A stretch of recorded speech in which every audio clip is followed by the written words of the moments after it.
অর্থাৎ মনে করেন আমরা 5 জনে মিলে একটা গরু ক্রয় করেছি 1,00,000 টাকা দিয়ে, কিন্তু আমরা 5 জনে আপনার 1,10,000 টাকা উঠিয়েছিলাম। যে আমরা এরকম টার্গেট করে বাজারে গিয়েছিলাম 1,10,000 টাকা নিয়ে, কিন্তু গিয়ে কিনেছি 1,00,000 টাকা দিয়ে। এখন যে অবশিষ্ট 10,000 টাকা রয়েছে সেটা কি করতে হবে? এর উত্তর হলো সেটা যেই প্রত্যেক অংশীদারকে ভাগ করে দেওয়া হবে, সেটার জন্য আলাদা কোনো নিয়ম কানুন নেই। এটা প্রত্যেকে তাদের মন মতো সেই অবশিষ্ট টাকাগুলো খরচ করতে পারবে। তারপরে প্রশ্ন হলো যে একজন ধনাঢ্য ব্যক্তি কুরবানির পশু ক্রয় করার পর দেখতে পেল যে সেটা গাভীন, একটা গাভী ক্রয় করার পর দেখতে পেল সেটা গাভীন, তো উনি সেটা গাভীন হিসেবে, গর্ভবতী হিসেবে সেই পশুটাকে বিক্রি করে আরেকটা পশু ক্রয় করেছে 10,000 টাকা কমে। প্রথম উদাহরণস্বরূপ প্রথম পশুটা 50,000 টাকায় ক্রয় করার পর উনি দেখতে পেলেন যে এটা গাভীন, সেই হিসেবে উনি নিয়ত করলেন যে গাভীনটা জবাই করব না, যেই এটা বিক্রি করে আরেকটা পশু কিনে নেব। এখন যেই পশুটা দ্বিতীয় পর্যায়ে কিনেছিল সেই পশুটা হচ্ছে 40,000 টাকা, প্রথমটা কিনেছিল 50,000। এখন যে অতিরিক্ত 10,000 টাকা অবশিষ্ট রয়েছে সেই টাকাটা কি করবে? সেই টাকাটা সে সদকা করে দিতে হবে। সেই টাকাটা সে ব্যক্তিগত কাজে খরচ করতে পারবে না। তারপরে প্রশ্ন হচ্ছে আমরা যে কুরবানির পশু কিনি, কেনার পর সেই কুরবানির পশুর দুধ, গোবর এগুলা ব্যবহার করতে পারবো কিনা? এই প্রশ্নের উত্তর হলো যে কুরবানির পশু কেনার ধরনটা কি ছিল সেটা দেখতে হবে। অর্থাৎ এখানে কতগুলো শর্ত আছে, শর্তগুলো পাওয়া গেলে কুরবানির পশুর দুধ এবং গোবর আমরা ব্যবহার করতে পারবো। যেমন কুরবানির পশুটা যদি আমাদের গৃহপালিত হয়, কুরবানির পশুটা কেনার পরে সেটাকে আমরা আমাদের ঘরে লালন পালন করতেছি এবং আমরা নিজেদের টাকা দ্বারা কিনে কিনে আদার খাওয়াচ্ছি, এক কথায় ঘরে লালন পালন করতেছি, তাহলে মতো অবস্থায় যদি এরকম হয় এবং কুরবানির পশুটাকে যে আমরা কিনেছি সেটা কেনার সময় কুরবানির নিয়ত করি নাই, যদি কেনার সময় কুরবানির নিয়ত করি নাই এবং এটা আমাদের ঘরে লালিত পালিত হচ্ছে এবং আমাদের বাজার থেকে আমরা ফিট, ভুসি ইত্যাদি কিনে কিনে আমরা তাকে খাওয়াইতেছি, তাহলে যদি এমন হয় তাহলে কুরবানির পশুটার দুধ এবং গোবর আমরা ব্যবহার করতে পারবো। আর যদি এমন হয় যে এটা মাঠে ছেড়ে দেওয়া হয়, মাঠে সারাদিন ঘুরে খেয়ে দিয়ে আসে, তাহলে এমত অবস্থায় তার দুধ এবং গোবর দ্বারা উপকৃত হওয়া যাবে না, বরং দুধ এবং গোবরগুলো যেগুলো আমরা ব্যবহার করেছি, উপকৃত হয়েছে, সেগুলোর মূল্য সদকা করে দিতে হবে। তাহলে আমরা বুঝতে পারলাম যদি এটাকে কুরবানির পশুকে আমরা কিনে আনার পর সেটাকে আমরা গৃহপালিত পশুর মতো লালন পালন করতেছি, ঘাস টাস নিজে কেটে এনে বা বাজার থেকে আপনার খোল, ভুসি ইত্যাদি কিনে এনে খাওয়াইয়া যদি এরকম ভাবে তাকে লালন পালন করি, তাহলে সেটার দুধ এবং গোবর দ্বারা আমরা উপকৃত হতে পারবো, কোনো অসুবিধা নেই। বিসমিল্লাহির রহমানির রহিম, নাহমাদুহু ওয়া নুসাল্লি আলা রাসূলিহিল কারীম, আম্মা বা'দু, ফাআউযু বিল্লাহি মিনাশ শাইতানির রাজীম। বিসমিল্লাহির রহমানির রহিম। লা ইয়ানালাল্লাহু লুহুমুহা ওয়ালা দিমাউহা ওয়ালাকিন ইয়ানালুহুত তাকওয়া মিনকুম। ওয়া ক্বালা তাআলা ফি আয়াতিন উখরা, ফাসাল্লি লিরাব্বিকা ওয়ানহার। সাদাকাল্লাহুল আযীম। ওয়া আন যায়েদ ইবনে আরকাম রাদিয়াল্লাহু আনহু ক্বাল ক্বালা আসহাবু রাসূলিল্লাহি সাল্লাল্লাহু আলাইহি ওয়াসাল্লাম, মা হাযিহিল আদাহি ইয়া রাসূলাল্লাহ? ক্বালা সুন্নাতু আবিকুম ইব্রাহিম আলাইহিস সালাতু ওয়াসসালাম। ক্বালু ফামা লানা ফিহা ইয়া রাসূলাল্লাহ? ক্বালা বিকুল্লি শা'রাতিন হাসানা। ক্বালু ফাসসুফু ইয়া রাসূলাল্লাহ? ক্বালা ফি কুল্লি শা'রাতিন মিনাস সুফি হাসানা। ওয়া ক্বালা আইযান মান ওয়াজাদা সাআতান ওয়া লাম ইউদাহহি ফালা ইয়াকরাবান্না মুসাল্লানা, আও কামা ক্বালা আলাইহিস সালাতু ওয়াসসালাম। সম্মানিত দর্শক শ্রোতা, আজকে আমি কোন বিষয়ে ভিডিওটা বানানোর ইচ্ছা করেছি, আপনারা যারা কোরআন হাদিসের ন্যূনতম জ্ঞান আছে আপনারা বুঝতে পেরেছেন যে আজকে কুরবানি সংক্রান্ত কিছু আলোচনা করব। তো আসলে আজকে আমি এমন ইচ্ছাটা কেন করেছি, কারণ হচ্ছে আজকে আমাদের যুব সমাজ সহ ম্যাক্সিমাম মানুষ, উম্মতের অধিকাংশরাই মোবাইল নির্ভর হয়ে গেছে। ওনারা কিতাবাদি পড়তে তেমন সুযোগ হয় না বা ভালো লাগে না, সারা দিন মোবাইল নিয়ে ব্যস্ত থাকে। তো ওনারা যদি কোনো প্রয়োজনে কোনো কিছু জানতে চায়, বুঝতে চায়, বিশেষ করে কুরবানি যখন আসন্ন হয় তখন কুরবানির অনেক মাসাইল অনেকেই জানতে চায়। যদিও আমার চ্যানেল তেমন বড় কোনো কিছু না এবং আমার সাবস্ক্রাইবারও তেমন বেশি নয়, কিন্তু যারাই আমার সাবস্ক্রাইবার আছেন এবং আমার ভিডিও রীতিমতো দেখার চেষ্টা করেন, শুধু তাদের উদ্দেশ্যেই আজকের ভিডিও করাটা, যে ওনারা যদি কুরবানির কোনো মাসাইল জানতে চান তাহলে আজকের ভিডিওটা ফার্স্ট টু লাস্ট যদি দেখতে পারেন তাহলে ওনারা হয়তো কিছুটা জানতে পারবেন, সেই উদ্দেশ্যে আজকের ভিডিও করাটা। তো যাই হোক, আমি খুতবার মধ্যে যে আয়াত এবং হাদিসে কারিমাগুলো তেলাওয়াত করেছি সেগুলোর অর্থ হলো, আল্লাহ রাসূল সাল্লাল্লাহু তাআলা বলেন যে আল্লাহ তাআলার কাছে তোমাদের রক্ত মাংসগুলা পৌঁছায় না, বরং তোমাদের কার কতটুকু ইখলাস আছে, তাকওয়া আছে, সেগুলা আল্লাহ তাআলার কাছে পৌঁছায়। তাহলে এই আয়াত দ্বারা আমরা পরিষ্কারভাবে বুঝতে পারলাম যে আমরা যারা কুরবানি করি আমাদের প্রথম শর্ত বা প্রথম কাজ হচ্ছে খুলুসিয়ত তৈয়ার করা, নিজের অন্তরকে একদম আল্লাহর জন্য নিবেদিত করা। এর ভিতরে যেন কোনো ধরনের কোনো অন্যায় বা কোনো ধরনের কোনো নিয়তের সমস্যা না হয়। যেমন কুরবানি করলে তো গোশত আমরাই খাবো এমন তো আর নয়, যে এই আদম আলাইসাল্লামের জমানায় যেরকম কুরবানি কবুল হলে এটাকে আগুনে পুড়িয়ে দিত এমন তো নয়। তো কুরবানি গোশত আমরা নিজেরাই খাইব, শুধু একটু নিয়তটা ঠিক করে নিলেই হয়ে যায়। তো আল্লাহ রাব্বুল আলামিন আয়াতের মধ্যে নিয়ত ঠিক করার কথাই বলতেছেন। তাছাড়া আল্লাহ রাসূল সাল্লাল্লাহু আলাইহি ওয়াসাল্লাম হাদিস শরীফের মধ্যে বলেন, মান ওয়াজাদা সাআতান ওয়া লাম ইউদাহি ফালা ইয়াকরাবান্না মুসাল্লানা। যে ব্যক্তি কুরবানি করার সামর্থ্য রাখে, সে যদি সামর্থ্য থাকা সত্ত্বেও কুরবানি না করে, সে যেন আমাদের ঈদগাহের, আমাদের নামাজের মুসাল্লা, আমাদের নামাজের জায়গায়, আমাদের ঈদগাহের জায়গায় না আসে।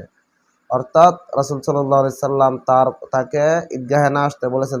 আচ্ছা, যাই হোক, কথা দীর্ঘায়িত না করে আজকের যে আলোচনা সেটি হচ্ছে কুরবানির অনেক মাসাইল আছে যেগুলো না জানার কারণে বা জানলেও অবহেলা করার কারণে আমরা এগুলো এড়িয়ে যাই। আল্লাহ তাআলার কাছে তোমাদের রক্ত মাংসগুলা পৌঁছায় না, বরং তোমাদের কার কতটুকু ইখলাস আছে, তাকওয়া আছে, সেগুলা আল্লাহ তাআলার কাছে পৌঁছায়। তাহলে এই আয়াত দ্বারা আমরা পরিষ্কারভাবে বুঝতে পারলাম যে আমরা যারা কুরবানি করি আমাদের প্রথম শর্ত বা প্রথম কাজ হচ্ছে খুলুসিয়ত তৈয়ার করা, নিজের অন্তরকে একদম আল্লাহর জন্য নিবেদিত করা।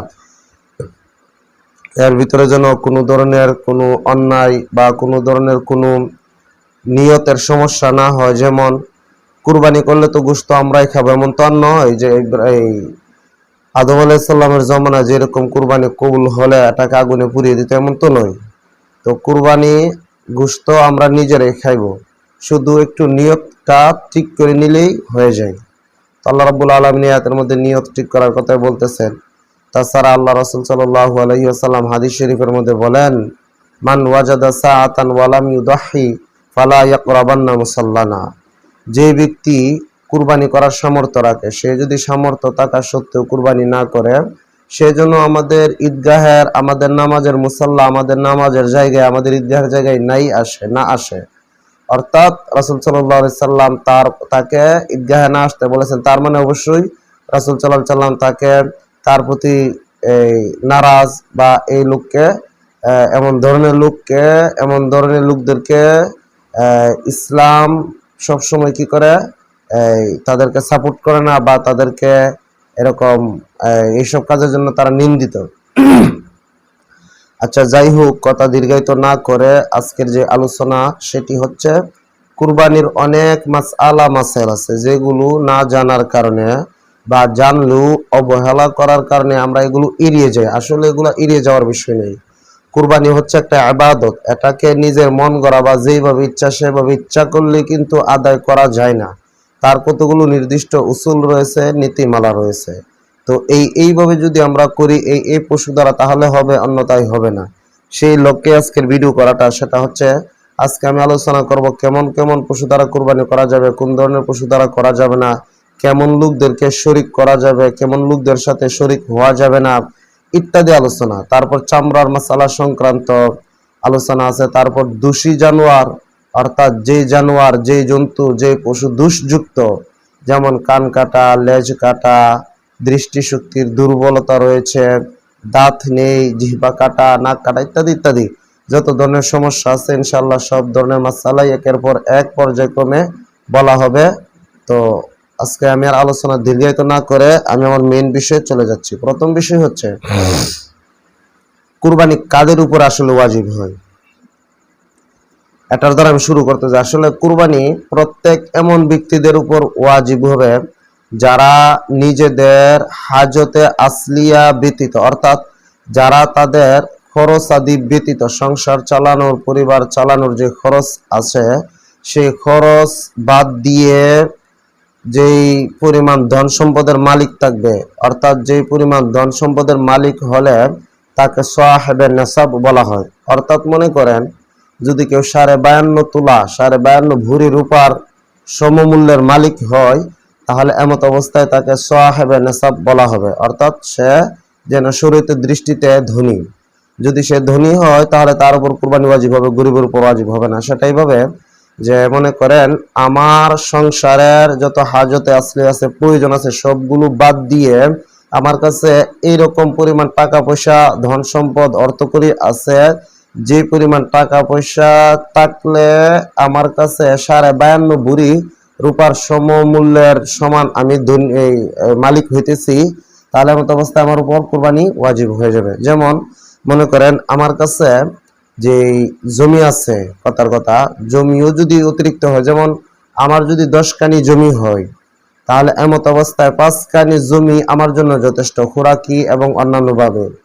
তাহলে এমত অবস্থায় বাকি যে 5 কানি জমি আছে, সেটা যদি আমার নাও থাকে, তারপরে কিন্তু আমি সুন্দরভাবে আমি আমার সংসার চালাতে পারবো এবং আমি সুন্দরভাবে চলতে পারবো, কোনো অসুবিধা হবে না। তাহলে এমত অবস্থায় এই 5 কানি যে জমি অতিরিক্ত আছে, তাহলে সেই জমির মূল্যটাও কিন্তু আমাকে হিসেব করতে হবে। যদি সেই জমির মূল্য হিসেব করে দেখি যে 52.5 তোলা রূপার সম পরিমাণ হয়, এগুলো আমার প্রয়োজনের অন্তর্ভুক্ত, তাহলে এমত অবস্থায় আমার উপর কুরবানি ওয়াজিব হয়ে যাবে। অবশ্য জাকাতের মাসালার চেয়ে এই মাসালাটা একটু ভিন্ন। জাকাতের মাসালার মধ্যে হাউলানে হাউল হতে হয়, পুরা 1 বছর তার মালিকানায় থাকতে হয়, কিন্তু কুরবানির মাসালা এর চেয়ে একটু ব্যতিক্রম। সেটা কি? সেটা হচ্ছে যে জিলহজ মাসের 10 তারিখ, 11 তারিখ, 12 তারিখ, এই 3 তারিখের, এই 3 দিনের ভিতরে যদি কেউ নেসাবের মালিক হয়, যেমন কথার কথা আমি এতদিন আমার কাছে কোনো টাকা পয়সা ছিল না, যার কারণে আমার উপর কুরবানি ওয়াজিব হয় নাই। এখন কোনোভাবে আমি কথার কথা 60,000 টাকার মালিক হলাম, যেমন কেউ আমাকে হাদিয়া দিয়েছে, তাহলে আমি 60,000 টাকার মালিক হলাম। এই টাকাটা এই মুহূর্তে আমার প্রয়োজনের অন্তর্ভুক্ত, প্রয়োজনের বাহিরে, প্রয়োজনের বাহিরে হওয়ার কারণে আমার উপর কি আসবে? কুরবানি ওয়াজিব হবে। যেমন আমার ঋণ নাই এবং আমার কাছে যে পরিমাণ টাকা সম্পদ বর্তমানে আছে, সেটা আমার প্রয়োজনের বাহিরে, এবং আমার ঋণও নাই মুহূর্তে, তাহলে এমত অবস্থায় আমার কাছে, আমার উপর কুরবানি ওয়াজিব হয়ে যাবে। হাজতে আসলিয়া আসলে কাকে বলে? হাজতে আসলিয়া বলা হয় যেই পরিমাণ ধন সম্পদ থাকলে নিজের মান সম্মান সহকারে এবং প্রয়োজন পুরা করে চলা যায়, সেই পরিমাণ ধন সম্পদ থাকাটাকে হাজতে আসলিয়া বলে। এর অতিরিক্ত হলে এক কথায়, যেমন মনে করেন আমার কাছে 1 ভরি স্বর্ণ আছে, আবার 1 ভরি রূপা আছে, আর নগদ কিছু টাকা পয়সা আছে, তাহলে অবশ্যই কিন্তু স্বর্ণ যেহেতু আছে 1 ভরি, স্বর্ণর দাম, রূপার দাম এবং কিছু টাকা পয়সা যেগুলো আছে, এগুলা মিক্স করলে, একত্রিত করলে এর মূল্যটা কিন্তু আপনার 52.5 তোলা রূপার মূল্যের চেয়ে বেশি হয়ে যাবে। যেহেতু বেশি হয়ে যাবে, আর এগুলো যদি আমার প্রয়োজনের বাহিরে হয়, তাহলে মতো অবস্থায় এই সম্পদগুলো আমার মালিকানায় এই 3 দিনের ভিতরে, জিলহজের 10, 11, 12, এই 3 দিনের ভিতরে যদি আমার মালিকানায় থাকে, তাহলে এতে করে আমার উপর কুরবানি ওয়াজিব হয়ে যাবে। তাহলে আমরা বুঝতে পারলাম কেমন ধরনের সম্পদ থাকলে কুরবানি ওয়াজিব হয়। ঠিক তো দুর্বল মনে করেন আমার ঘরের মধ্যে কি আছে? ডিস, টিভি, অ্যান্টেনা, ভিসিআর ইত্যাদি এগুলো আছে, এগুলো হাজতে আসলিয়ার অন্তর্ভুক্ত নয়, প্রয়োজনীয় জিনিসের অন্তর্ভুক্ত নয়। সেই হিসেবে এগুলার মূল্য কেউ আমি হিসাব করবো, এগুলার মূল্য হিসাব করে আমার কাছে যদি নগদ কিছু টাকা পয়সা থাকে আর আর সেই টাকার সাথে যদি আমি এইগুলা টাকাগুলো যোগ করি, তাহলে যদি 52.5 তোলা রূপার সমান হয়, কথার কথা বর্তমান বাংলাদেশে যদি মনে করেন 1000 টাকা ভরি হয় মিডিয়াম সাইজের রূপাটা, তাহলে 52.5 তোলার দাম 52,500 টাকা। 52,500 টাকা যদি হয় এগুলো বিক্রি করে, ডিস টিভি অ্যান্টেনা সিডি টিডি এগুলো বিক্রি করে, তাহলে এমত অবস্থায় এই টাকা নগদ যে কিছু টাকা ছিল এবং এই বিক্রি লভ্য টাকাগুলো সেই টাকা যোগ করে যদি আমার কাছে নেশাব পরিমাণ হয়, তাহলে আমার উপর কোরবানি ওয়াজিব হয়ে যাবে। ঠিক তদ্রুপভাবে মনে করেন আমার জামা আছে প্রায় 30টা 40টা জামা আছে, এক একটা জামার দাম 1,500 2,000 টাকা। এই মুহূর্তে সব জামা আমার প্রয়োজনে পড়ে না, আমি সাধারণত 3-4টা জামা ব্যবহার করি, আর সেগুলা বাকিগুলো অতিরিক্ত এমনি পরে থাকে। তাহলে মতো অবস্থায় সেই জামাগুলো প্রয়োজনের অন্তর্ভুক্ত হবে না, সেই হিসেবে সেই জামাগুলোরও হিসেব করা হবে। আমার প্রয়োজনে যে পরিমাণ পরে তার বাহিরের জামাগুলোর মূল্য হিসেব করে যখন দেখবো যে প্রায় নগদ কিছু টাকা পয়সা ছিল, আরো যা কিছু ছিল সবগুলা সহ সেই জামার মূল্য 52,500 টাকার পরিমাণ পৌঁছে যায়, তাহলে মতো অবস্থায় আমার উপর কুরবানি ওয়াজিব হয়ে যাবে। তারপরে মাসালা হলো যে যদি ঋণ থাকে তাহলে কুরবানি ওয়াজিব হয় না। আসলে এই কথাটা একটু ব্যাখ্যা সাপেক্ষ। সেটা হচ্ছে ঋণ আমাদের সমাজে বর্তমানে দুই ধরনের হয়ে থাকে। এক ধরনের ঋণ এই জন্য করা হয় যে সংসার চালাতে কষ্ট হয়, এই মুহূর্তে সংসার চালানোর জন্য প্রয়োজনে ফাঁকে ফাঁকে মানুষ ঋণ করতে বাধ্য হয়। তো এই ধরনের ঋণ টাকা কুরবানি এবং জাকাত বা হজ ফরজ হওয়ার জন্য প্রতিবন্ধক হবে। কিন্তু আমি আমার ব্যবসাকে উন্নত করার জন্য, বড় করার জন্য কোটি কোটি টাকার ব্যবসা করি, সেই হিসেবে যারা বড় বড় ব্যবসায়ী হয়, শিল্পপতি হয়, তাদের সবসময় কিছু না কিছু ঋণ থাকেই। সেই ঋণ কিন্তু আবার আপনার বিয়োগ করা হবে না।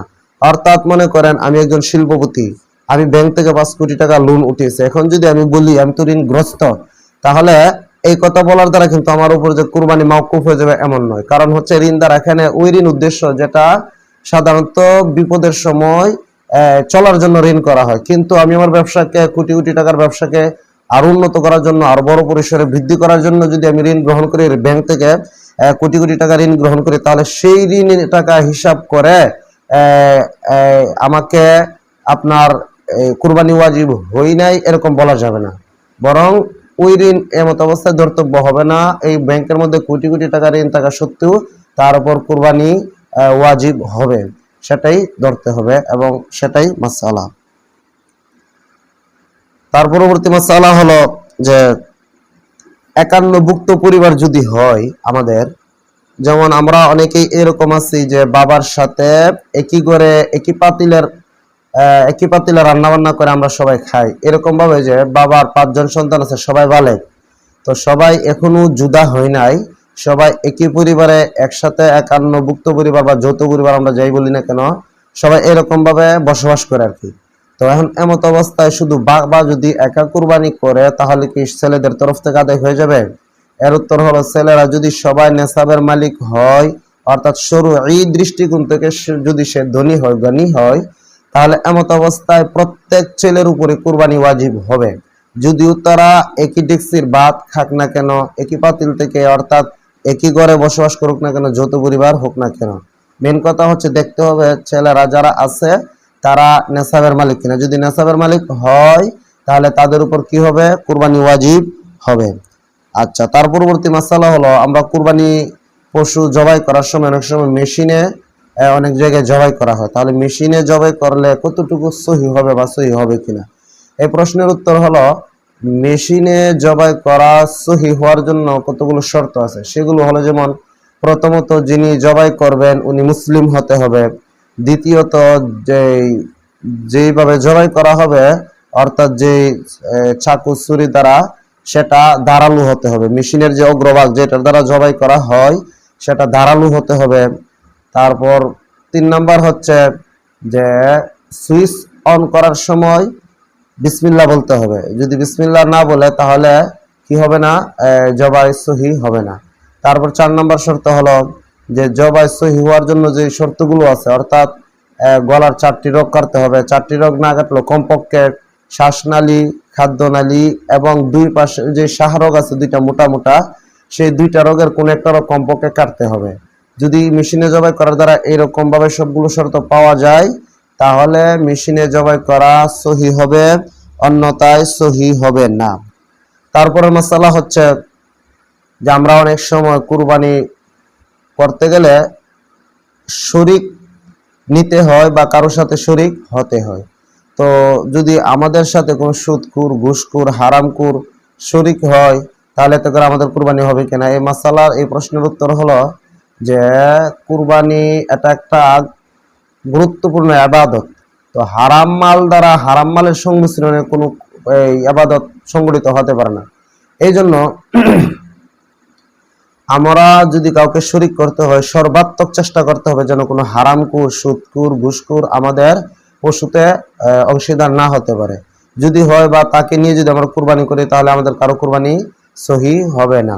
এই জন্য তাদেরকে কৌশলে এড়িয়ে যেতে হবে, তাদেরকে নিয়ে করা যাবে না। যদি আমরা এরকম না পাই যে যাদের সাথে শরীক হতে যায় তাদের ইনকাম সোর্সে হারামের সংমিশ্রণ আছে বা তাদের অধিকাংশই হারাম বা তাদের সম্পূর্ণ সম্পত্তি হারাম, তাহলে মতো অবস্থায় আমরা আলাদাভাবে বকরি, খাসি কুরবানি করে নেব, অসুবিধা নাই, এটাই সবচেয়ে বেশি নিরাপদ। যদি কোনো সুদকুর এমন হয় যে সে আসলে সুদকুর কিন্তু কমপক্ষে যে কুরবানিগুলো করতেছে সেটা হচ্ছে সেই টাকাটা হচ্ছে আপনার এই হালাল টাকার মাধ্যমে সে আমাদের সাথে শরীক হয়েছে, তাহলে আবার কি হবে, তাকে নিয়ে কুরবানি করলে আমাদের কুরবানি আদায় হবে ইনশাআল্লাহ। তারপরে প্রশ্ন হচ্ছে চামড়া খসানো। আমরা কুরবানির জন্য, পশু জবাই করার জন্য বা গোশত কাটার জন্য যে কসাই এনে থাকি তাকে যাওয়ার সময় যদি হাদিয়া হিসেবে অর্থাৎ পারিশ্রমিক হিসেবে, হাদিয়া নয় পারিশ্রমিক হিসেবে আমাদের পশুর কোনো অংশ দেই, যেমন মনে করেন কিছু গোশত দিলাম বা মাথাটা দিয়ে দিলাম বা একটা পা দিয়ে দিলাম, এরকম যদি পারিশ্রমিক হিসেবে দেই কসাইকে তাহলে কিন্তু সেটা বৈধ হবে না, কারণ সেটা বিক্রয়ের নামান্তর হয়ে গেল। আর কুরবানির গোশত এগুলা তো আর বিক্রি করা যায় না, এই হিসেবে যদি এমন করি তাহলে পারিশ্রমিক হিসেবে দেই তাহলে এটা জায়েজ হবে না। হ্যাঁ, যদি হাদিয়া হিসেবে দেই ধরনটা এইভাবে হবে যে আমি তাকে 500 টাকা দিলাম আর সাথে কিছু গোশত দিলাম, তাহলে এমত অবস্থায় গোশত দেওয়াটা ধরে নেবে আমি খুশি হয়ে তাকে হাদিয়া হিসেবে দিয়েছি, আসলে এখানে পারিশ্রমিক হিসেবে উদ্দেশ্য নয়। তাহলে আবার এমত অবস্থায় তাকে যে গোশতটা দেব সেটা পারিশ্রমিক হিসেবে ধর্তব্য হবে না, সেটা আমার জন্য বৈধ হবে। আর যদি শুধু এমন হয় যে তাকে কোনো টাকা দিলাম না, তাকে বিদায়কালে কিছু গোশত দিয়ে দিলাম, তাহলে এমত অবস্থায় এটাকে নর্মালি সাধারণত পারিশ্রমিকই ধরা হবে। এই জন্য যেন পারিশ্রমিক না ধরা হয় এবং সেটা যেন বৈধ হয়, তাকে অল্প কিছু টাকা দেওয়ার পরে কিছু গোশত দিয়ে দেব, তাহলে এটা পারিশ্রমিক হিসেবে হয়েছে সেটা বলার কোনো অবকাশ থাকবে না। তাহলে আমরা যদি এমনটা করি তাহলে আমাদের জন্য এটা বৈধ হবে, অন্যথায় শুধু গোশত দিয়ে দিলে সেটা আমাদের জন্য বৈধ হবে না। আচ্ছা, তারপরে প্রশ্ন হচ্ছে যে আমরা অনেক সময় কুরবানি করার সময় পশু ছুটে যায়, ছুটে দৌড়াদৌড়ি করে অনেক দূর থেকে আমরা তাকে আবার ধরে আনতে হয়। শোয়ানোর সময়, ছুরি চালানোর সময় যে বিসমিল্লাহি আল্লাহু আকবার বলা হয়েছিল, এখন আবার দ্বিতীয়বার কি বিসমিল্লাহি আল্লাহু আকবার বলতে হবে কিনা জবাইয়ের সময়? হ্যাঁ, যেহেতু এই পশুটা ছুটে যাওয়ার পর অনেক দূর থেকে ধরে আনতে হয়েছে, এর মাঝখানে কিছু সময় ব্যয় হয়েছে, অনেক লম্বা সময় অতিবাহিত হয়ে গেছে, সেই জন্য আবার যখন পশুটাকে আমরা জবাই করার জন্য শোয়াবো তখন জবাই করার সময় বিসমিল্লাহি আল্লাহু আকবার এটা পড়তে হবে, বিসমিল্লাহ পড়তে হবে। ইচ্ছাকৃতভাবে যদি এরকমটা না করি তাহলে আমাদের জন্য এই পশুটা খাওয়া বৈধ হবে না। তারপর প্রশ্ন হচ্ছে কাউকে যদি বিনিময় হিসেবে গোশত দেই, পারিশ্রমিক হিসেবে, কথার কথা উদাহরণস্বরূপ মনে করেন আমাদের ঘরের মধ্যে একজন 1 বছরের জন্য একজন শ্রমিক এনেছি, অর্থাৎ তার সাথে মর্মে চুক্তি হয়েছে তুমি 1 বছর আমাদের ঘরে কাজ করবা, তোমার খাওয়ার দাওয়ারের ব্যবস্থা আমার হাতে, আমার কাছে। তাহলে মতো অবস্থায় যদি আমি তাকে কুরবানির গোশত থেকে তরকারি খাওয়াই তাহলে এটা তাকে খাওয়ানো আমার জন্য বৈধ হবে না, এই হিসেবে যে আমি তো তাকে খাবারের টাকাটা, খাবার খাওয়ানোটা কিন্তু আমি তাকে পারিশ্রমিক হিসেবে কাটতেছি। অর্থাৎ মনে করেন তাকে আমি প্রত্যেক দিন 500 টাকা দিই, 500 টাকা এই হিসেবে দিই তোমাকে 3 বেলা খাওয়াইবো আর 500 টাকা প্রত্যেকদিন পারিশ্রমিক দিবা। আর যদি তুমি নিজে রান্না করে খাও তাহলে তোমাকে প্রত্যেক দিন 700 টাকা দেব। তার মানে তার খাবারের অংশটা আমার বেতন থেকে কেটে যাচ্ছে। এই মুহূর্তে যদি আমি কুরবানির গোশত দ্বারা তাকে খাবার খাওয়াই, প্রত্যেকদিন যেরকম ভাবে খাওয়াইতাম, তাহলে এমত অবস্থায় ধরে নেওয়া হবে আমি যেন 200 টাকার বিনিময়ে তাকে গোশতটা বিক্রি করে দিয়েছি তার কাছে। এই জন্য কুরবানির গোশত তো আর বিক্রি করা যায় না, এই জন্য তাকে এই গোশত থেকে খাওয়ানো যাবে না। তাহলে কি করতে হবে, যদি খাওয়াই ফেলি বা খাওয়াইতে ইচ্ছা করি, তাহলে এমত অবস্থায় তাকে সতর্কতার দাবি হচ্ছে ওই দিন তাকে 700 টাকা ফুল দেওয়া। হ্যাঁ, যদি 700 টাকা ভুল দেই তাহলে বুঝতে হবে যে তাকে যে কুরবানির গোশতটা খাওয়িয়েছি সেটা আসলে পারিশ্রমিক হিসেবে হয় নাই, বরং তাকে আমি হাদিয়া হিসেবে খাওয়িয়েছি। হ্যাঁ, আর যদি মনে করেন আমি 500 টাকায় তাকে দেই, তাহলে এখানে কি হবে, একটা সমস্যা হবে। সেটা হচ্ছে তাকে যে আমি 500 টাকা দিতেছি আর খাবার যে খাওয়াইতেছি, আর খাবারের মধ্যে কুরবানির গোশত ছিল, সেই কুরবানির গোশতটা যেন বাকি 200 টাকার বিনিময়ে বিক্রি হয়ে গেছে। এই জন্য এমত অবস্থায় তাকে আমরা ওই দিন ফুল টাকা দেওয়ার চেষ্টা করব। বা যদি কুরবানির গোশত খাওয়াতেই হয় তাহলে সম্পূর্ণ হাদিয়ার নিয়তে খাওয়াতে হবে। পাশাপাশি অন্য তরকারি পাশাপাশি কুরবানির গোশতর একটু তরকারি দিলাম, আর নিয়ত করলাম যে এটা সম্পূর্ণ তাকে হাদিয়া হিসেবে দিতেছে, এটা কোনো পারিশ্রমিক নয়। আর সতর্কতা দাবি হিসেবে তাকে ওই দিন ফুল টাকাটা দিয়ে দিলাম, তাহলে এতে করে কোনো অসুবিধা হবে না। তারপরে প্রশ্ন হচ্ছে যে আমরা যদি কোনো মহিলার মাধ্যমে জবাই করাইতে চাই, অর্থাৎ আমাদের সমাজে অনেকে মনে করতে পারেন যে মহিলারা জবাই করতে পারবে না, বা মহিলারা যদি জবাই করে তাহলে সেটা যেন কেমন মনে হয়। এর উত্তর হলো আসলে না, মহিলারাও জবাই করতে পারবে যদি তারা জবাই করতে পারদর্শী হয় এবং জবাই করার পূর্ণ নিয়ম কানুন তাদের জানা থাকে। হ্যাঁ, এই জন্য মহিলারা যদি কোনো সময় জবাই করে তাহলে সেটাও আদায় হবে, এবং এতে করে কোনো ধরনের কোনো অসুবিধা হয়েছে বা মাকরু হবে বা ত্রুটিযুক্ত হয়েছে এরকম বলার কোনো অবকাশ নেই।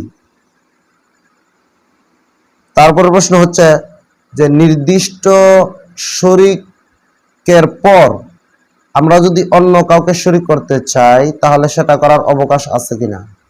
অর্থাৎ মনে করেন আমরা 3 জনে নিয়ত করেছি একটা গরু কিনবো। এই মুহূর্তে আমরা 3 জনে গরু কেনার পরে যদি আরো 3 জনকে এরকম শরীক করতে চাই বা আরো এরকম 2-1 জনকে শরীক করতে চাই, তাহলে আমরা সেই শরীকটা করতে পারবো কিনা। এর উত্তর হলো হ্যাঁ। যদি আমরা নির্দিষ্ট শরীকের ভিত্তিতে গরু কেনার পরে আরো কয়েকজনকে শরীক করতে চাই, 7-এর উপরে যেন না যায় আর কি, 7 শরীকের উপরে, তাহলে সেরকম শরীক করতে পারবো। এতে করে কোনো অসুবিধা নেই। তবে উত্তম হলো যে পশু কেনার আগে যাদেরকে শরীক করার সবাইকে যেন শরীক করে নেই। আবার যদি এমন হয় কুরবানির দিনগুলোর মধ্যে একজন গরিব ব্যক্তি একটা পশু কুরবানির উদ্দেশ্যে ক্রয় করেছে, তাহলে আবার গরিব ব্যক্তির জন্য ক্রয় করার পরে তার মধ্যে অন্য কাউকে শরীক করা জায়েজ হবে না, শুদ্ধ হবে না। তারপরে প্রশ্ন হচ্ছে শরীক যে করব, শরীক করার মেয়াদ কতটুকু। এর উত্তর হলো শরীক করার মেয়াদ হচ্ছে পশু জবাই করার আগ পর্যন্ত। অর্থাৎ আমরা 3 জনে ক্রয় করেছি, আরো যদি 2 জনকে শরীক করতে চাই শরীক করতে পারবো। যদি ধনী হয়, গরিব হলে আবার তারা শরীক করতে পারবে না। তাহলে এমত অবস্থায় শরীক যে করব সেটা যেন এমন হয় যে কুরবানির পশু জবাই করার পূর্বে, এমন না যে পশু জবাই করার পরে একজনকে শরীক করলাম বা একজন এসে শরীক করলো, জবাই করার পরে আর শরীক হবে না, কারণ এর ভিতরে তো কুরবানি হয়ে গেছে, এখন আর কাদেরকে শরীক করা হইবে বা কিভাবে, সেটা তো কুরবানি হয়ে গেছে। আচ্ছা, এই জন্য জবাই করার আগ পর্যন্ত শরীক করার মেয়াদ থাকবে।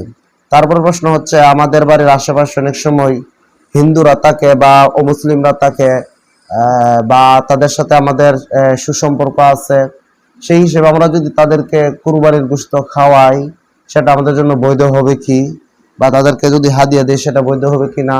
হ্যাঁ, এই প্রশ্নের উত্তর হলো যে আমরা যদি তাদেরকে হাদিয়া হিসেবে কুরবানির গোশত দিই বা খাওয়াই সেটা আমাদের জন্য বৈধ হবে, কোনো অসুবিধা নেই। তারপরে প্রশ্ন হচ্ছে যে কর্মচারী, আমাদের বাড়িতে যে কর্মচারী থাকে বা আমাদের দোকানে যে কর্মচারী থাকে তাদেরকে যে আমরা খানা খাওয়াই, সেই খানার মধ্যে যদি কুরবানির গোশতের তরকারি থাকে তাহলে সেটা খাওয়াইতে পারবো কিনা। এই প্রশ্নের উত্তর হলো যে আমরা তাদেরকে সেই কুরবানির গোশত থেকে খাওয়াইতে পারবো, সম্পূর্ণ হাদিয়া হিসেবে খাওয়াতে হবে। এমন না যে তাকে খাওয়ানো বাবদ আমার প্রত্যেকদিন 200 টাকা কম দিতে হয়। প্রত্যেকদিন 200 টাকা কম দিতে হয়, এই জন্য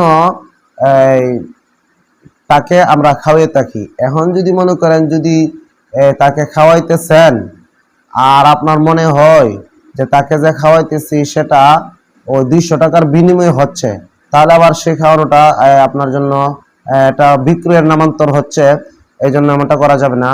এই জন্য যদি এরকম কোনো সন্দেহ হয় তাহলে তাকে ওই দিন, কথার কথা 500 টাকা প্রত্যেক দিন দিতেন, ওই দিন তাকে 700 টাকা দিয়ে দিবেন, যেন আপনি কমপক্ষে কুরবানির গোশত যা খাওয়াইছেন সেটা যেন বিক্রয়ের অন্তর্ভুক্ত না হয়, এরকম সন্দেহ থেকে বাঁচার জন্য। তারপরে প্রশ্ন হচ্ছে যে কোনো ব্যক্তিকে বলল তুমি ভুঁড়িটা নিয়ে যাও আর আমাকে কিছু দিও। তার মানে উনি বুঝাইতে চাইতেছেন যে তুমি ভুঁড়িটা নিয়ে পরিষ্কার করো, পরিষ্কার করে তুমি কিছু নিয়ে যাও আর আমাকে কিছু দিও।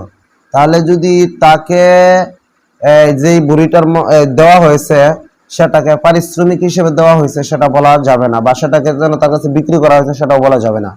কারণ হচ্ছে সে বলেছে তুমি সেটা নিয়ে যাও, এই কথা বলার দ্বারা সে যেন তাকে মালিক বানিয়ে দিয়েছে। মালিক বানিয়ে দেওয়ার পর তাকে বলছে তুমি আমাকে কিছু দেওয়ার পরে যদি সে তাকে কিছু দেই, অর্থাৎ কুরবানি যিনি দিছিল তাকে যদি কিছু দেই তাহলে সেটা হাদিয়া হিসেবে দেওয়া হবে। আর হাদিয়া চেয়েও নেওয়া যায়, যদি সে দেই তাহলে হাদিয়া হিসেবে নেওয়া হবে, এত কোনো অসুবিধা নেই। এমন বলা যাবে না যে সে যেহেতু বুড়ি পরিষ্কার করে দিয়েছে এই জন্য তাকে অর্ধেক দিয়ে দিলাম পারিশ্রমিক হিসেবে, এমন নয়। কারণ তুমি বুড়ি নিয়ে যাও আমাকে কিছু দিয়ে, এরকম বলার দ্বারা এখানে তার জন্য মালিক বানিয়ে দেওয়া হয়েছে।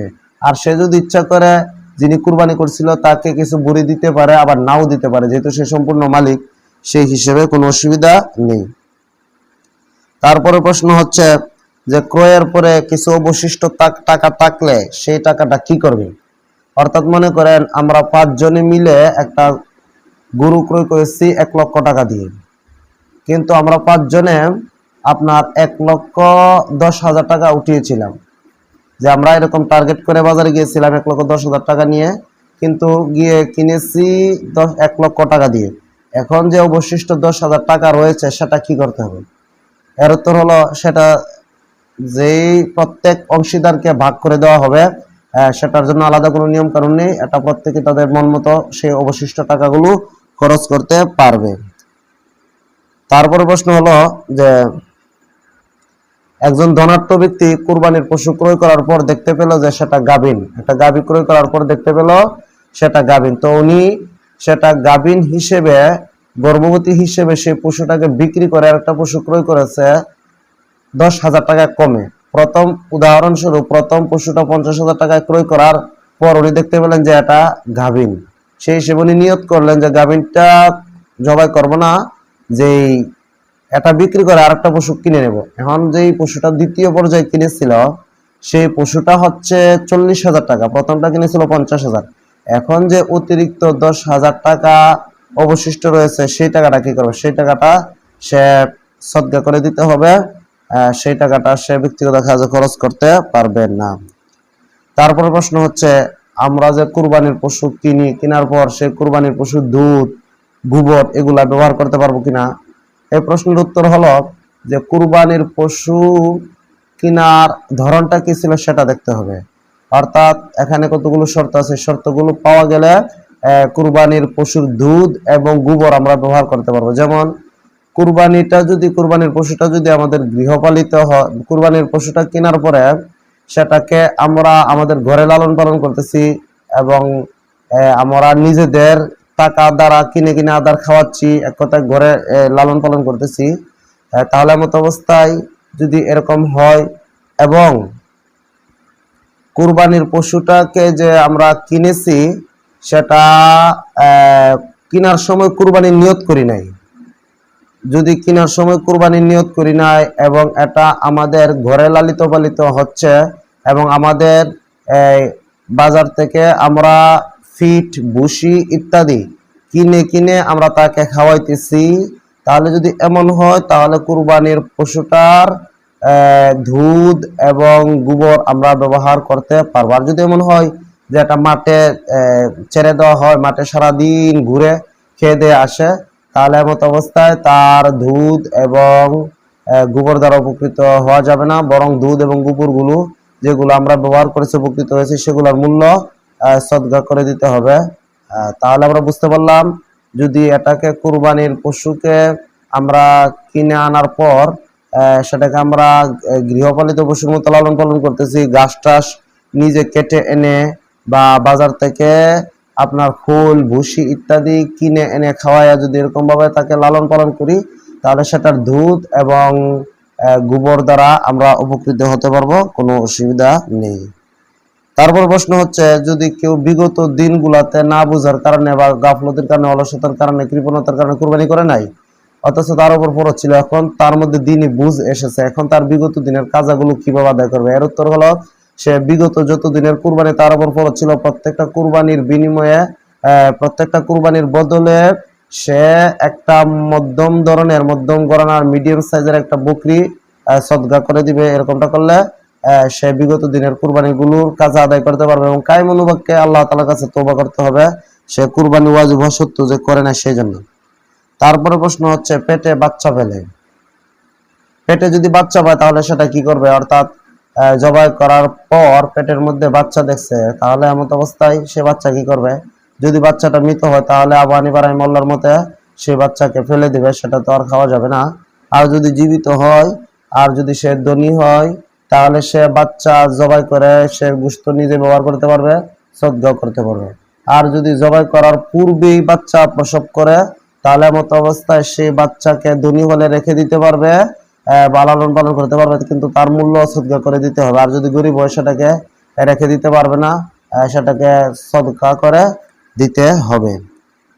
তারপরের প্রশ্ন হচ্ছে যে, একটা বকরিতে কেউ কুরবানিরও নিয়ত করেছে আবার আকিকারও নিয়ত করছে, এক বকরিতে দুইটা নিয়ত করছে, একটা কুরবানি আর একটা আকিকা, তাহলে মতো অবস্থায় সে কি করবে? তার কি দুটোই হবে? বা 7 শরীকের 1 শরীকের মধ্যে একজন অংশীদার দুইটা নিয়ত করেছে, একটা কুরবানি আর একটা আকিকা, তাহলে মতো অবস্থায় এটা কি সহি হইতেছে? এর উত্তর হলো না, এমন অবস্থায় এটা সহি হবে না। যদি কেউ এরকম করে তাহলে তার কুরবানি আদায় হবে না, একটা অংশের মধ্যে শুধু একটা নিয়তি করতে হবে, যদি দুইটা করে তাহলে সেটা আদায় হবে না। তারপরে প্রশ্ন হচ্ছে, যদি কোনো ব্যক্তি মৃত ব্যক্তির ইসালে সওয়াবের জন্য পশু জবাই করে তাহলে সেই পশুর গোশত নিজেরা খেতে পারবে কিনা? সেই প্রশ্নের উত্তর হলো হ্যাঁ। যেমন কথার কথা, কোনো ব্যক্তি তার বাবার, মৃত বাবার ইসালে সওয়াব মানে সওয়াব রেসানি করার জন্য, সওয়াব পৌঁছানোর জন্য বাবার রুহে একটা কুরবানির পশু কুরবানি করেছে, তাহলে মতো অবস্থায় সে এবং তার আরো যারা আছে আত্মীয় স্বজন সবাই সেই কুরবানির পশু থেকে গোশত খেতে পারবে, তাতে কোনো অসুবিধা নেই। তারপরে প্রশ্ন হচ্ছে, হিজরা পশু দ্বারা যদি কেউ কুরবানি করতে চায় কুরবানি জায়েজ হবে কি না? কেউ যদি হিজরা পশু দ্বারা, অর্থাৎ পশুটা এমন না এটা নর না মাদি, এরকম ধরনের কোনো ধরনের পার্থক্য তফাৎ করা যেতেছে না, চিনা যেতেছে না, তাহলে মতো অবস্থায় এটাকে হিজরা পশু বলা হবে, হিজরা জানোয়ার। আর হিজরা জানোয়ার দ্বারা কুরবানি করা যায় না। তারপরে প্রশ্ন হচ্ছে, কুরবানির পূর্বে মারা গেলে, যদি কোনো পশু কুরবানির পূর্বে মারা যায় তাহলে মতো অবস্থায় সে কি করবে? এর উত্তর হলো, যদি কুরবানি করার পূর্বে কোনো পশু মারা যায় তাহলে যদি কুরবানি দাতা ধনী হয়ে থাকে তাহলে তাকে দ্বিতীয় একটা পশু কিনে এনে কুরবানি করতে হবে, আর যদি গরিব হয় তাহলে তাকে আর কোনো পশু কিনে এনে কুরবানি করতে হবে না। তারপরে প্রশ্ন হচ্ছে যে, এক পশুর মধ্যে 7 জন শরিক হয়েছে বা একাধিক লোক শরিক হয়েছে, এর মধ্যে কেউ যদি কম বেশি করে, অর্থাৎ সুরতটা এইভাবে যে মনে করেন 70,000 টাকা দ্বারা 7 জন শরিক হয়েছে, এর মধ্যে 5 জন 50,000 টাকা দিয়ে, আর 2 জনের মধ্যে একজন 15,000 টাকা আর একজন 5,000 টাকা, যদি এরকম করে, আর এরকমটাই জন্য করছে, যিনি 15,000 টাকা দিয়েছেন উনি নিবেন 1.5 ভাগ, আর যিনি 5,000 টাকা দিয়েছেন উনি নিবেন আধা ভাগ, তাহলে এমত অবস্থায় এরকম করলে কুরবানি সহি হবে না। কারণ হচ্ছে একটা পশুর মধ্যে কেউ 1/7 কম নিতে পারবে না, তো যিনি 5,000 টাকা দিয়ে শুরু করেছেন উনি তো 1/7 কম নিতেছেন, এরকম করাটা কুরবানির পশুতে সহি না, এলাও না, জায়েজ না, এরকম করলে হবে না। যদি আবার বিষয়টা এমন হয় যে একজনে 5 জনে 50,000 টাকা দিয়েছে আর 2 জন অবশিষ্ট, তারা একজনে 15,000, একজনে 5,000 টাকা, কিন্তু গোশত নিবে সব এক সমান ভাবে, তাহলে এমত অবস্থায় এটা বৈধ হবে। এখানে যেন ধরে নেওয়া হবে যিনি 15,000 টাকা দিয়েছেন উনি 5,000 টাকা দিয়ে তাকে ইহসান করেছেন। গোশত যদি সমান নেই সবাই তাহলে কোনো অসুবিধা নেই। তারপর প্রশ্ন হচ্ছে কুরবানির পশুর মধ্যে কেউ আকিকার নিয়তে শরীক হয়েছে, কেউ কুরবানির নিয়তে, কেউ ওলিমার নিয়তে, তাহলে একটা পশুর মধ্যে এত নিয়তে তো মানুষ শরীক হলে সেটার দ্বারা কুরবানি সহি হবে কিনা, যারা কুরবানির নিয়ত করেছে? উত্তর হলো হ্যাঁ। এক পশুর মধ্যে যদি কেউ আকিকার নিয়ত করে, কুরবানির নিয়ত করে, ওলিমার নিয়ত করে, তাহলে মতো অবস্থায় এরকম বিভিন্ন ধরনের নিয়ত থাকার কারণে যারা কুরবানির উদ্দেশ্যে কুরবানি করতেছেন তাদের কুরবানি সহি হবে, কোনো অসুবিধা হবে না। তবে সবার সন্তুষ্ট, মানে সবার উদ্দেশ্য হতে হবে আল্লাহ তাআলার সন্তুষ্টি, এখানে গোশত খাওয়া যেন কারো উদ্দেশ্য না হয়। তারপরের প্রশ্ন হচ্ছে আমরা যে কুরবানি করব পশুগুলা কেমন ধরনের হতে হবে, কোন কোন ধরনের পশু দ্বারা কুরবানি করা যাবে, কোন কোন ধরনের পশু দ্বারা কুরবানি করা যাবে না। এই প্রশ্নের উত্তর হলো আসলে 6 ধরনের প্রাণী দ্বারা, পশু দ্বারা কুরবানি করা জায়েজ আছে, অন্য এর বাইরে অন্যগুলো দ্বারা জায়েজ হবে না, যদিও সেগুলো হালাল হয়। যেমন হরিণ, নীলগাই, এগুলোর দ্বারা কুরবানি করা হালাল হবে না, যদিও বৈধ হবে না, যদিও সেই প্রাণীগুলো হালাল, খাওয়া হালাল। যেমন সেই প্রাণীগুলো কি কি যেগুলো দ্বারা কুরবানি করতে হবে, সেগুলো হলো উট, মহিষ, গরু, ভেড়া, বকরি, দুম্বা। এই 6 ধরনের প্রাণী দ্বারা কুরবানি করা জায়েজ হবে, এছাড়া অন্যগুলো দ্বারা কুরবানি করা জায়েজ হবে না। এখন সেই প্রাণীগুলোর বয়স কেমন হতে হবে? উট, কেউ যদি উট দ্বারা কুরবানি করতে হয় তাহলে সেই উটের বয়স হতে হবে 5 বছর, কমপক্ষে 5 বছর।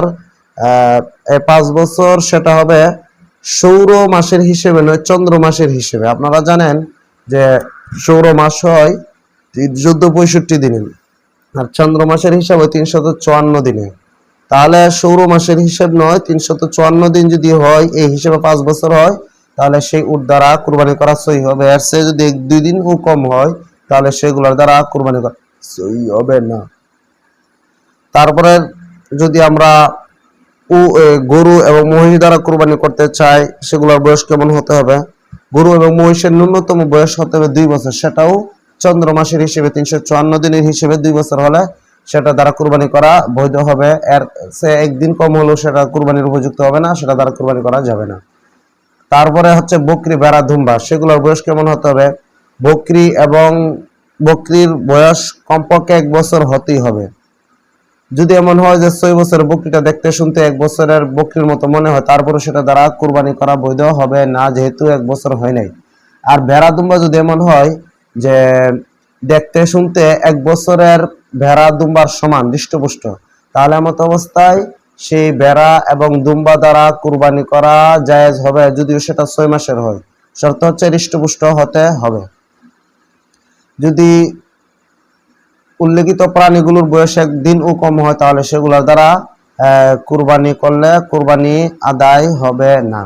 এখন প্রশ্ন যে আমরা বাজারে যাওয়ার পরে যাদের থেকে পশু ক্রয় করি, বিক্রেতা এবং ক্রেতা কারো জানা নেই বয়স কত, তাহলে এমত অবস্থায় বিক্রেতার কথা সে যদি ভালোভাবে দৃঢ়পত্যের সঙ্গে বলে যে হ্যাঁ এটার 2 বছর হয়েছে, তাহলে এমত অবস্থায় তার কথা গ্রহণ করার অবকাশ রয়েছে, তার কথা বিশ্বাস করার।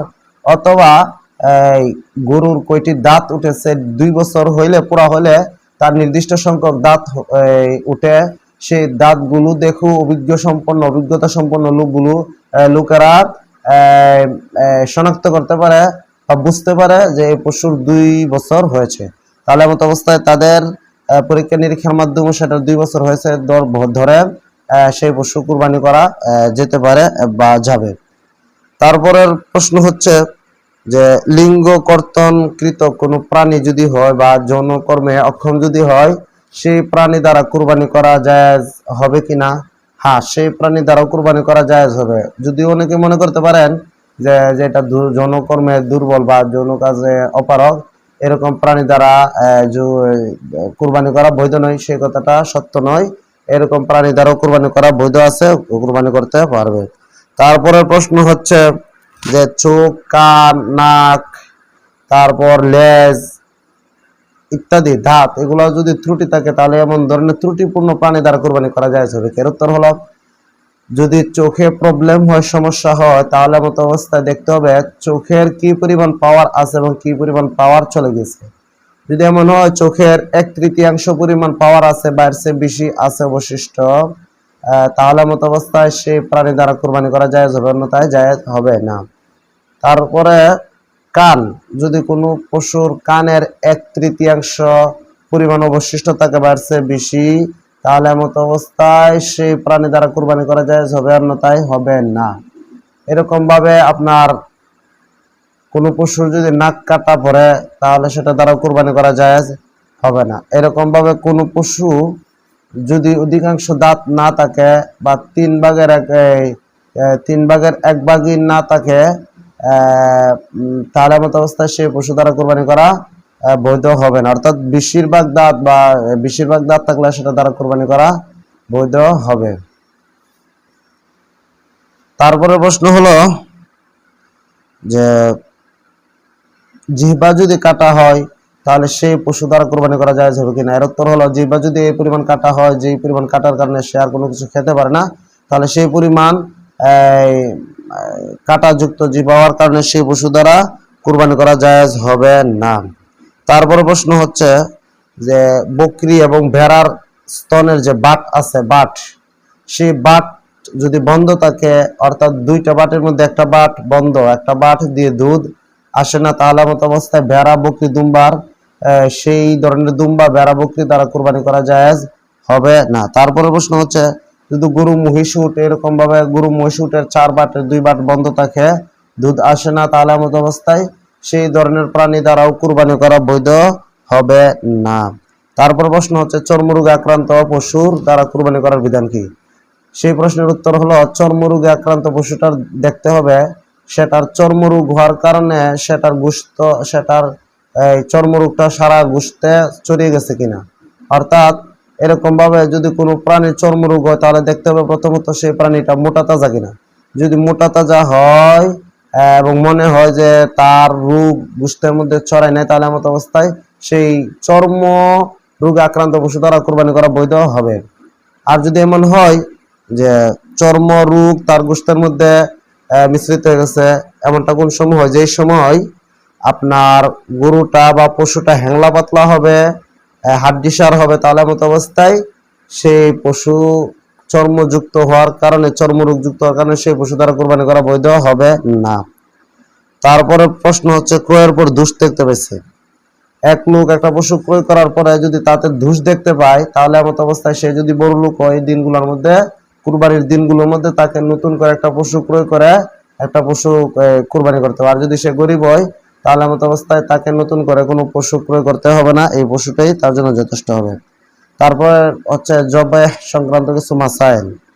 অর্থাৎ আমরা যে জবাই করি, জবাই করার কতগুলো আদব রয়েছে, নিয়ম রয়েছে। যেমন যে জবাই করার পূর্বে ছুরি, চাকু ভালোভাবে ধার করতে হবে। জবাই করার সময় পশুটাকে কেবলামুখী শোয়াতে হবে। জবাই করার সময় পশুটার যত ধরনের নারীও করতে পারে, পুরুষও করতে পারে। শর্ত হচ্ছে নারী জবাই করার জন্য জবাইয়ের যতগুলো নিয়ম কানুন আছে সেই সম্পর্কে সে ভালোভাবে অভিজ্ঞ হতে হবে এবং জবাই করার মতো এরকম সাহস নিয়ে যদি জবাই করতে পারে তাহলে সে জবাই করাতে কোনো অসুবিধা নেই। অনেকেই মনে করতে পারে যদি মহিলারা জবাই করে তাহলে সেটা তার জন্য উচিত হবে না, বা এটা হয়তো ত্রুটিপূর্ণ হলো বা মাকরুহ হলো না। আসলে এরকম কোনো কিছু নয়। জবাই করার পূর্বে ছুরি ভালোভাবে ধার করে নিতে হবে, ধারালো হতে হবে। তারপর আমরা যখন ছুরি ধার করব, এমত অবস্থায় কোনো পশু পাখির সামনে, অন্যান্য পশুদের সামনে যেন এই ছুরিগুলো ধারালো করা না হয়, ধার দেওয়া না হয়, সেদিকেও যথেষ্ট খেয়াল রাখতে হবে। তারপরে আরও কিছু নিয়ম রয়েছে। জবাই করার পূর্বে পশুকে ভালোভাবে খাবার দাবার খাওয়াতে হবে, পানি পান করাতে হবে, তারপর খাবার দাবারও খাওয়াতে হবে। তারপরের প্রশ্ন হচ্ছে যদি কোনো অপ্রাপ্ত বয়স্ক ছেলে জবাই করতে চায় তার জবাই শুদ্ধ হবে কিনা। হ্যাঁ, যদি অপ্রাপ্ত বয়স্ক বুঝবান হয় এবং জবাই করার যাবতীয় নিয়ম কানুন তার জানাশোনা থাকে, তাহলে মত অবস্থায় সেও জবাই করতে পারবে, কোনো অসুবিধা নেই। তারপর প্রশ্ন হচ্ছে, জবাই করার সময় যারা ছুরি ধরবে তাদের কি বিসমিল্লাহি আল্লাহু আকবার বলতে হবে কিনা? হ্যাঁ, জবাই করার সময় যতজন ছুরিতে ধরে তাকে সাহায্য করবে জবাইকারীকে, সবার জন্য বিসমিল্লাহি আল্লাহু আকবার অর্থাৎ বিসমিল্লাহ পরে যে জবাই করতে হবে, অন্যথায় জবাই শুদ্ধ হবে না। তারপরে প্রশ্ন হলো যে কসাইয়ের পারিশ্রমিক হিসেবে যদি আমরা গোশত দেই তাহলে সেটা হবে কিনা? সেই উত্তর আমরা বিগত একটু পূর্বেই দিয়েছি, সেটা আর নতুন করে দিতেছি না। তারপরে প্রশ্ন হলো যে চামড়ার বিধান, আমরা চামড়া কি করব? চামড়ার বিধান হচ্ছে যে অনেক এলাকায় এরকম দেখা যায় যে তারা পশু জবাই করার পূর্বে চামড়া বিক্রি করে ফেলে। না, এমনটা হারাম, এমনটা জায়েজ নয়, এমনটা করা যাবে না। পশু জবাই করার পর চামড়া বিক্রি করতে হবে, কেটে এরকমটা করতে হবে। তারপরের প্রশ্ন হচ্ছে যে চামড়া আমরা কোন খাতে ব্যয় করব? সুন্দর প্রশ্ন। এই প্রশ্নের উত্তর হচ্ছে যে চামড়া আসলে গরিব মিসকিনদের হক, যদি আমরা সেটা বিক্রি করে ফেলি, চামড়া যদি বিক্রি করে ফেলি তাহলে সেই টাকাটা গরিব মিসকিনদেরকে দিয়ে দিতে হবে। সেটা আমরা নিজেরা খেতে পারবো না, ভক্ষণ করতে পারবো না। যদি আমরা সেই চামড়া বিক্রি না করি তাহলে আমরা বিক্রি না করে নিজেদের কাজে সেটা ব্যবহার করতে পারবো। তাছাড়া দিনই যত প্রতিষ্ঠান আছে সেই প্রতিষ্ঠানে যদি আমরা চামড়া দিয়ে দিই তাহলে আমরা দ্বিগুণ তিনগুণের বা বহুগুণের সওয়াবের অধিকারী হবে। এইভাবে যে কারণ দিনই প্রতিষ্ঠানে অনেক গরিব, ইয়াতিম, অসহায় ছাত্র ছাত্রীরা পড়াশোনা করে, তো আমি যদি আমার চামড়ার একাংশ বা আমার চামড়া বা চামড়ার টাকাটা দিনই প্রতিষ্ঠানে দিয়ে দিই তাহলে তারা কোরআন হাদিস শিখতে পারলো, দিনই ইলম অর্জন করতে পারলো। তারা অর্জন করার যে একটা সওয়াব আছে সেই একাংশটা আমিও যেন পেয়ে গেলাম। সেই হিসেবে অন্যান্য গরিবদের দেওয়া থেকে মাদ্রাসার লিল্লাহ বোর্ডিংয়ে বা এরকম গুরাবা ফান্ডে দিয়ে দিলে সেটাকে এতে করে আমরা বহুগুণ সওয়াবের অধিকারী হয়ে গেলাম। একে তো আমরা দান করার যে সওয়াব আসে সেটা পেলাম, 2 নাম্বার হচ্ছে এতে করে আমরা কিছু মানুষদেরকে দিন শিক্ষার মতো সুযোগ করে দিলাম, সেটাও পেলাম। তাহলে আমরা আমাদের কুরবানির চামড়াকে যতোপযুক্ত জায়গায় দান করার জন্য সবাই সচেষ্ট হবে, এই ব্যাপারে সোচ্চার থাকবো। যেইভাবে আমাদের কুরবানিগুলো সুন্দর হয় সেইভাবে আমরা চেষ্টা করব কুরবানিগুলো আদায় করার জন্য। আল্লাহ তাআলা আমাদের প্রত্যেককে সুন্দরভাবে সহি নিয়তে কুরবানি আদায় করার মতো তৌফিক দান করুন। ওয়া আখিরু দাওয়ানা আনিল হামদুলিল্লাহ।